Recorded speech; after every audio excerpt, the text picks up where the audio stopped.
So we're going to jump into our 360 breathing tutorial now. So I want you to come down onto your back, get yourself comfortable, and we're going to lay the head flat on the floor and the feet are going to be flat on the floor. Now, if you find that your head is uncomfortable in this position, you can put a towel roll underneath your neck. And you also might want to squeeze a ball between your legs to give you a little bit more feedback so that you can feel when you squeeze your legs together, you get a better pelvic floor contraction. So you're going to take your hands just down by your side to start off with. And I just want you to take a few breaths here and notice where you feel pressure as you start to breathe. So when you inhale, where do you feel most of the pressure go? And when you exhale, where do you feel the most squeeze? Thinking about my hips being nice and heavy on the floor and the back of my rib cage being nice and heavy on the floor too. So I'm not too concerned about having a gap in the low back here. That's okay by me. I just don't want it to be, up like this. So for this 360 breathing, what I want you to visualize is that inhale down and the exhale up. And so take your hands and place one between your hip bones and the other on the low ribs here. And we're going to inhale, directing the pressure down into the pelvic floor, expanding into the sides of the rib cage. So we're keeping the inhale quiet as well. Try not to suck in the air because it's just going to turn on all the neck muscles and the shoulders. So we're staying relaxed through the shoulders, through the neck as we quietly and gently inhale.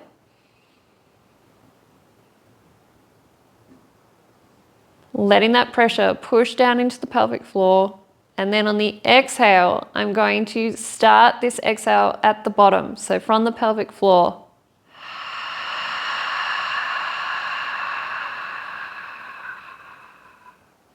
So I'm slowly sighing the air out like I'm trying to fog up a mirror in front of my face. So I get a little bit of a sound on the exhale.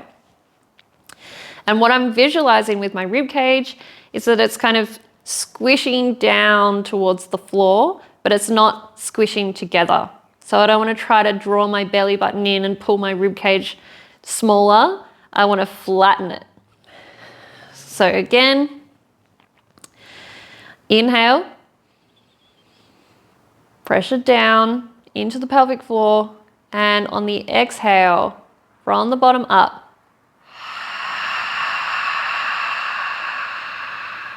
feel those tissues move away from your hand on the exhale, and imagine the 2 points between your bottom of the rib cage and the hip bones getting closer together without crunching at the belly button. So now you've got that tension in your deep abs. You should feel those abs on. Hold a little bit of that tension as you start your next inhale. And this just prevents all of the pressure coming out the belly. So we're holding a little bit of core tension so the pressure has to push down into the pelvic floor, into the chest, into the sides, and into the back of the rib cage. Exhale all the air out from the bottom.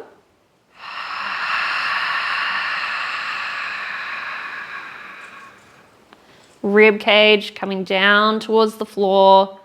Feeling those points of the hip bones and the bottom of the rib cage getting closer together.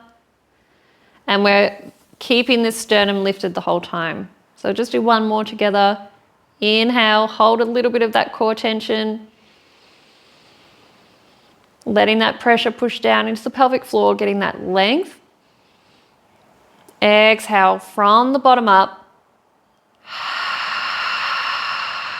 Slight lift of the pelvic floor, and then getting those ribs to come down towards the pelvis and towards the floor.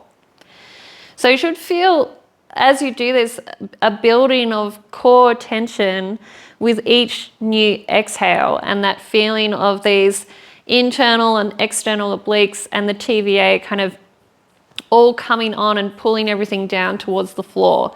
So if you notice that you're just cinching in at the belly button like this, you'll see, or you'll notice that this part of your belly pops up. So if I breathe in and then just try to exhale from the belly button and the top of the abs here, you can see this pop up. So we really want to make sure that this exhale is coming from down low. You're going inhale, expand here, and it's okay for the belly to raise a little bit. And then exhale. This is all coming down and evenly coming down towards the floor. So just want to be mindful of any bits popping up on the exhale. Usually means that there's pressure pushing there. So you're going to do 5 to 10 breaths. You can have a rest. If it's too much to do 5 in a row, you can just do 2 in a row, have a little rest, and continue until you've done 10 breaths total.